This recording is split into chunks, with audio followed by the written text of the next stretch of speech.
Hello everybody, Tanush here. With the Kalos League about to unveil, it's high time we take a look into the Pokemon expected to make a comeback in Ash's team, Part 8. Before moving on, if in case you missed Part 7, click here. Number 1. Bayleef. Bayleef is among the top grass Pokemon in Ash's team. Ash's Bayleef is a girl, has taken part in many epic battles, with its icing on the cake being the one against Harrison's Houndoom. Bayleef has a special bond with Ash, with good old Brock fondly calling it a crush. Alright, Bayleef was recalled to the Sinnoh League but didn't take part in any battle.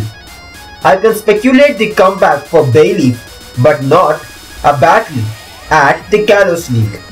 Number 2. Boldore. There is a reason why Boldore featured in the Lonely Part 8. He has no good win streak.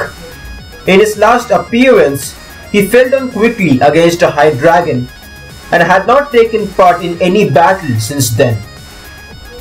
So, I can predict a comeback but not a battle for Boldore at the Kalos League. Number 3. Torkoal.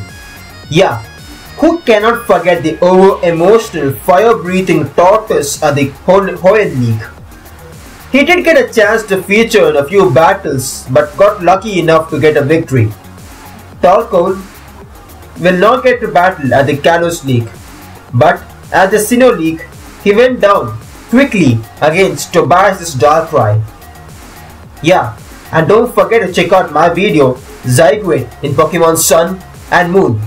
Part 9 shall feature Noctowl, Leavanny and Gible. That's it for today's video. Like and subscribe for future updates. Till then, stay tuned.